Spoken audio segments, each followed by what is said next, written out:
Assalamualaikum warahmatullahi wabarakatuh. Halo teman-teman, semoga kabar teman-teman semua hari ini sehat dan sukses selalu. Amin.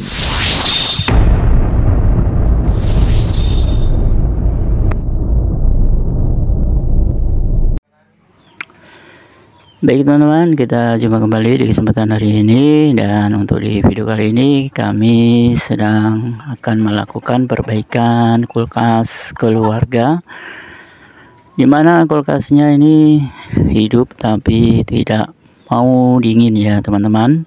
Seperti teman-teman lihat, di bagian belakang kulkas ini sudah terpasang alat yaitu kondensor.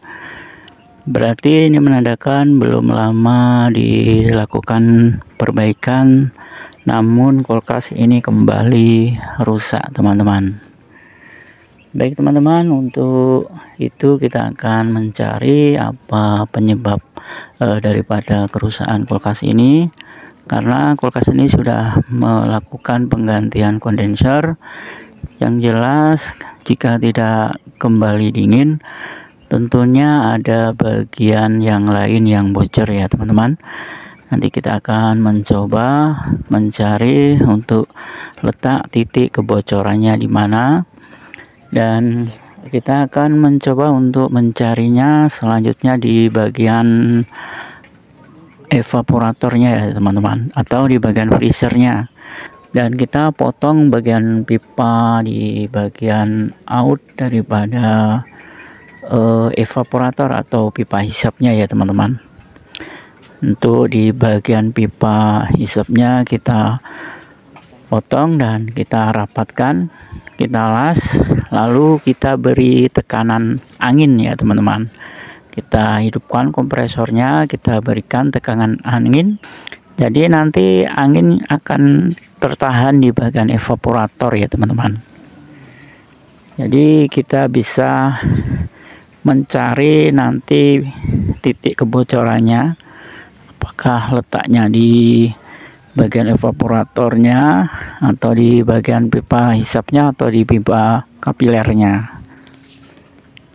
Nanti kita akan gunakan kembali air sabun untuk mengecek bagian-bagian evaporatornya. Oke teman-teman, kita lakukan pemotongan terlebih dahulu bagian pipa hisapnya, yang mana sudah kami beritahukan tadi ya. Fungsinya nanti untuk menahan tekanan angin sehingga anginnya bisa tertahan di bagian evaporator. Jadi kita harus potong dan kita rapatkan menggunakan las bagian pipa hisapnya yang menuju ke evaporatornya.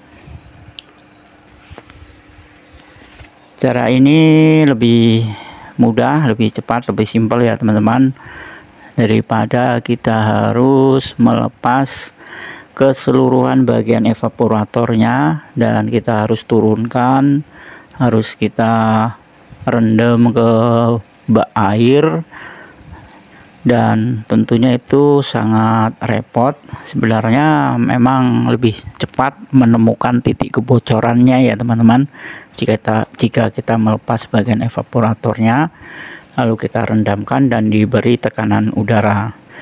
Tapi itu kan sangat sulit karena kita servis langsung ke TKP-nya, jadi kita sulit melakukan hal tersebut.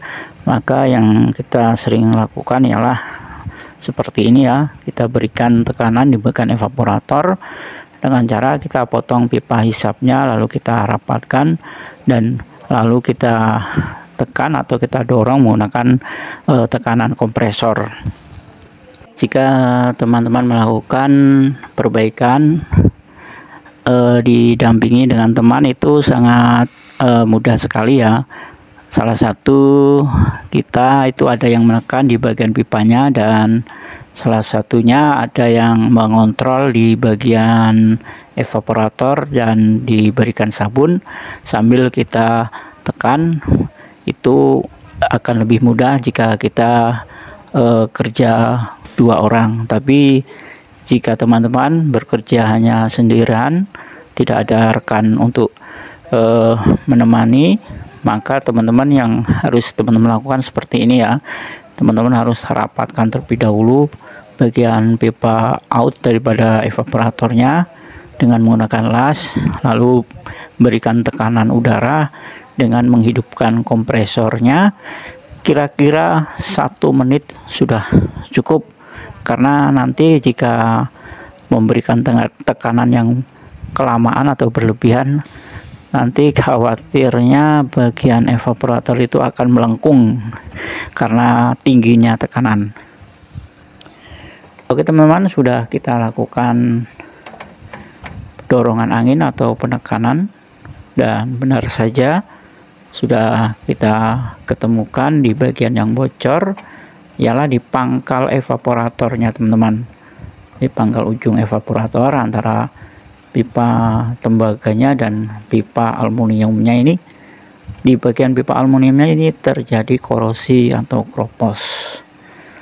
Dan juga ada yang lain ya teman-teman, di bagian pangkal plat evaporatornya juga itu mengalami kebocoran. Ternyata ada 2 kebocoran yang harus kita selesaikan, dan kita sudah lakukan pengeliman menggunakan lem biru.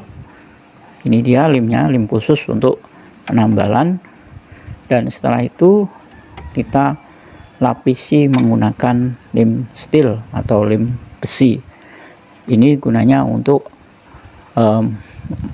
lebih memperkuat bagian yang kita lem. Teman-teman, setelah selesai kita lem atau teman-teman las, jika ini kita las ya teman-teman, ini nampaknya evaporatornya sudah tidak layak pakai karena sudah kropos. Sudah kropos, tentunya itu sangat rawan untuk kita las. Maka oleh karena itu kita putuskan untuk lakukan pengeliman saja. Baik teman-teman, semoga bermanfaat apa yang kami berikan di hari ini. Baik teman-teman, intinya sama untuk caranya, dan sampai jumpa kembali di video kami selanjutnya.